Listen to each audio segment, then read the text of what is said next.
Hello, hello, hello, everyone. Welcome back to another amazing Geek Vibes Live interview. I'm your host, Tia, and I have with me the lovely actress, Chloe Traicos. Thank you so much, Chloe, for joining via Zoom. You're here to talk about your upcoming movie, Introducing Jodea, which actually people can see in theaters June 4th. So congratulations for people actually being able to go back to the movie theaters. Thank you. Thank you, Tia. Yep. So just wanted to touch base and everything with Introducing Jodea. I saw the trailer. It looks like a lot of fun. I'd love if you could let our followers know what this movie is about and who your character is. Sure. I mean, it's Introducing Jodea is a comedy, and it's about a struggling actress who I play, who one day her fortunes change when a world famous director drives into the back of her car, and she asks to be in his next movie, and she auditions, and she's really terrible. And yes, and then it's about to end there until his agent, who witnesses the audition, says to him quietly after she goes out, if you can get an audition, if you can get a performance out of her, I'll get you the actor that you want for your next film. So it's like it's a bet, and so the director says yes, he will coach her for the role. So it's a kind of a My Fair Lady Pygmalion type of story, and and then obviously that the two fall in love, and yeah, and it's just like it's a comedy sort of making light of a lot of the things that happen in Hollywood. I was going to ask, as an actress, what is it like having to play a bad actress? I feel that must be sort of difficult in a way. It was funny. It was, I was just telling someone, like, when we started rehearsals, John, the director, had to say to me, you've got to give more because your performance is too good. You need to be bad. You need to be over the top bad. And so I did. At first I struggled with it, but then you kind of have to, like, just put yourself in her shoes and realize, she's someone she wasn't taught to act properly. She was given bad advice. This is how she thinks is makes a good performance, and you kind of just have to get into that mindset and and go over the top. Yep. Right. Yeah, and I could see that in the trailer. It looks a lot of fun. Comedies, are those sort of things that you gravitate to when you're picking projects? No, I mean, I pretty much am very flexible. I can do comedy, I can do thriller, I can do anything like that. This was just, a lot of this is based on my own experiences in the industry, and I'm someone who kind of likes to, use bad experiences in a humorous way, and that's what I did here. You bringing that up, did you happen to have your own experience with a agent crashing into your car? Oh, with the director? No, no. I actually, that was just a fantasy part. That was just something which occurred to me once when I thought, imagine if a world famous director drove into the back of my car now, and that was the idea I had 10 years before I actually wrote it, or a year before we made it. And then it was kind of like an idea that kind of stayed with me, and I scribbled it down, and then it just kind of took off from there. Yep. What was it like putting this film together, putting this role together? Was this something that was done during 2020, or were you guys able to do this before the pandemic happened? Yes, yes. Thank God we got it done before the pandemic. We, in fact, shot our last scene like 2 weeks before the pandemic started, so we were very lucky. But yes, so it was. I mean, because it was a very nerve-wracking experience. We were on a limited budget. John, our director, we flew out from Australia. He was on a visa. He had limited time in America, so we only had a small window in which we could shoot. And so yes, it was just very, very lucky that COVID didn't happen during that time, because I don't know what we would have done. Yep. Yeah, it has to be nerve-wracking filming during literally a global pandemic. And now that it seems like we're still in it a bit, but things are opening up, the theaters are Yes. opening. How does it feel that Introducing Jodea will be able to be shown in theaters? It feels great. In fact, I messaged one friend to invite her to the premiere, and she was like, "Oh, wow, this will be my first movie back in a theater." And I thought, "Oh, that's wonderful." It'd be nice that my movie might be the first movie some people see in a theater again. So that gave me a good feeling. So that, yeah. Mhm. Was there ever a discussion that it may have needed to go strictly to streaming and online, or were you all kind of holding out hope that it would go to theaters? I mean, I think with everything, it's good. I mean, it's going to go streaming. I mean, and the reality is in today's world, that's where the sales are made. But theater is just a nice thing, to sort of like say my movie screen in a theater, and it is nice for people to go there and to see it on the big screen. I believe that, seeing movies in theaters is very important still, and and I think a lot of people have missed that with the pandemic.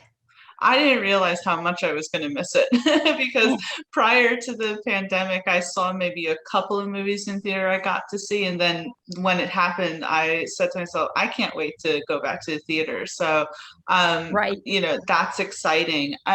But were you able to do any projects during, say, the pandemic, or what have you been necessarily doing since Sure. filming Introducing Jodea? I did a lot of writing in the pandemic, and also we were able to finish Judea in the pandemic because for the editing, you don't need social distancing because the editors and the edit suite are by himself. So we were able to finish it and do the editing and the music and the sound. So yeah, so it was very good timing because those are things which we didn't need You to wear didn't. masks for. Yeah, yeah. So it was good. Yep. That is good. How was it working with the director J.D. Cohen? Oh, I mean, John is one of my best friends. He directed my very first movie. And he was someone, he actually worked on the script with me way back when I first showed it to him. So he was kind of in a lot of ways always meant to direct this project. So, yep. So when, I mean, we applied for the visa. I was worried he wouldn't get it. And then it happened so fast. I wasn't expecting him to get it so fast, but he got it in record time. And the next thing he was out here and we were filming. So yeah, it was great. That's awesome. I was looking at your filmography and I Oh, had to, of course, ask you about filming The Righteous Gemstones, because sure. that was one of the shows that kind of got me through the beginning of the pandemic. I Oh said, I yes, need something funny, right? it's very funny. Yes. And you apparently are going to be going back and filming the second season in August, I believe. So Yes. how Yes. exciting is that? Yes. No, it is very exciting. And yes, and it was a wonderful experience. I did love doing it, and it was, great cast, great people. So yeah, it was a wonderful experience. And I have to ask because I'm a fan of his, how was it working with someone like Walton Goggins? Oh, he's amazing. He is one of the most talented actors who can just improvise a scene. Like he doesn't even need a script. And he's just the nicest person. It's like just like the first scene I shot with him was the restaurant scene where he at the end of it he kind of shoves the check at me and says go pay this, and then afterwards he was like apologizing to me saying I feel like I'm being so mean to you, and yeah, he's just a really really lovely guy. Oh, that's nice when you get to work with someone like that. Um, Yes, yes. is there anything that you can tease for season two for us? Because it's been a I don't while. know anything. I know absolutely nothing. I will only be given my sides right before we shoot. Is that something that's common when you're doing a project and you're coming in and necessarily that they kind of just give you your script as you I mean, go? I think so. Yes, I think definitely. I think with TV, it's the way it is. It's just, yeah, they just give it to you, and yeah, and then you pretty much you can't really talk about it until after the season airs because they worry about spoilers and stuff, and like Oh, I I can took it, imagine. yeah, yeah, yeah. I can definitely imagine that. Your career and also your life seems so fascinating to me. I mean, you have been involved in a large degree of activism as well. And I wanted to kind of speak about that to you. I mean, Sure. when I read what, you went through and everything, I was like, wow, I can't believe that I'm getting to speak to you. I mean, how important is activism to you? I think it's very important when it's a cause you believe in. And I mean, and yes, in Zimbabwe, my home country, is something I've always been passionate about. I still am really passionate about it. I mean, I still, even though I'm now an American citizen, I still see myself as Zimbabwean. And that's kind of like, I mean, I grew up there. That's where my heart is. And so it's just I think activism is important as long as you're not destructive about it. It's like it has to be productive if you're going to be, if you want people to get a message about something that's bad, it has to be brought across in a productive way. And that's where I think film comes in. I think film is a very good way to get messages across. Yeah, absolutely. Because, you watch the news, but we like consuming things in a more visual fashion. So it makes it a little Right. easier to get your message across that way. Absolutely. Yes, absolutely. Are you working on anything further with your activism, maybe for another documentary or anything like that? I mean, I have a screenplay which I'm hoping to get made. I don't want to say much about it because I guess I'm kind of superstitious. I just think if you yak too much about something, it's not going to happen. But no, it is about a Zimbabwean refugees, serve a Zimbabwean refugee in America, and based on fact. But with a lot of poetic license as well, and that's a feature, and that's my sort of next pet project. But yes. So yep, I'm always working on something. Yeah.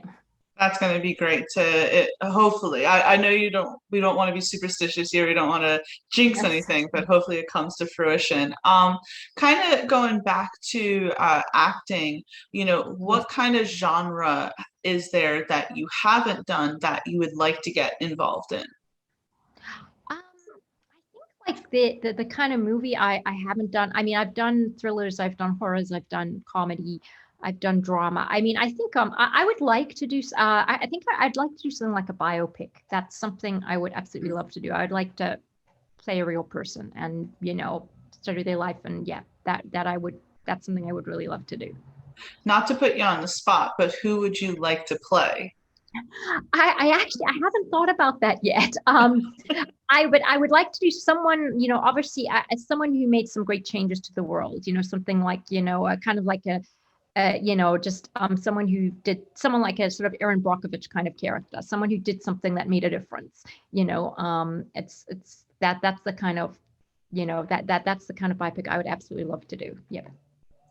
And because Geek Vibes Nation, the outlet that I'm representing, is of course a bit of a geeky outlet, I of course always like to ask those that I'm interviewing, would you ever be interested in being in a comic book movie? Of Genres like course. Marvel and DC are so huge right now.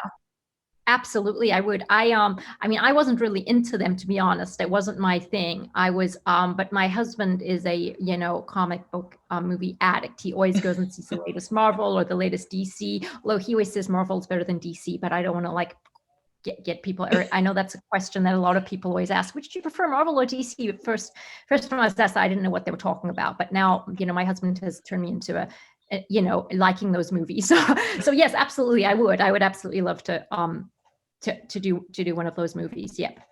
Yeah, that is a bit of a hot topic Yes. in the comic realm. It's um, just it's very. I mean, I was walking down the street one day, and there were these two little boys in the middle of it, very cute. And they just came up to me and they said, excuse me, do you mind us asking you something?" And I said, "What?" And they said, "Which do you prefer, Marvel or DC?" And I said, "I personally prefer DC." I said, "But my husband prefers Marvel." And it was like funny. Each one was arguing about which one was better. It was very cute. But yeah.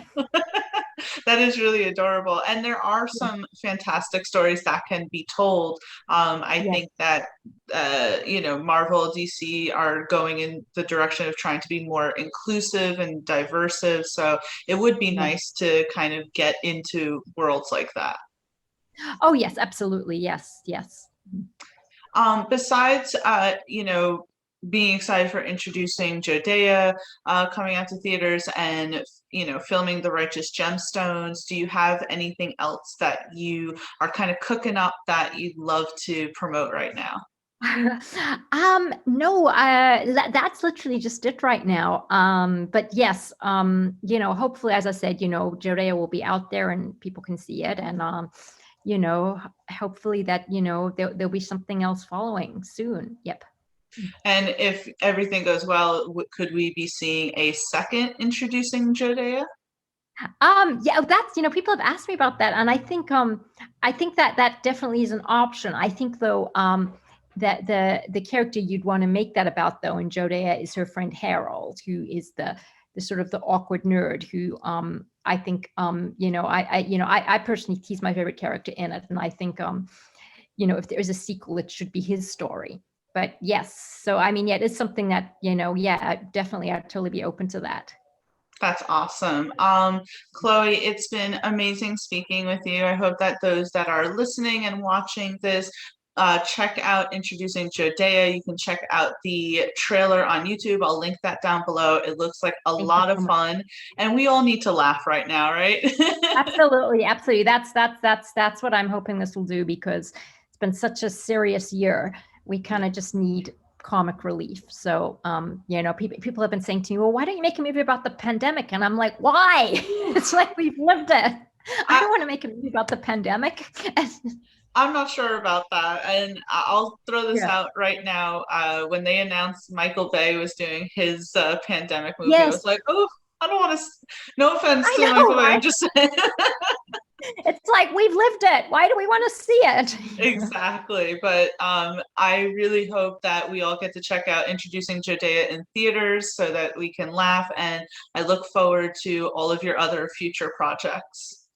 Thank you so much. And yes, I really appreciate you making the time. And thanks so much. No problem. Thank you so much, Chloe. Have a good one. Thank you.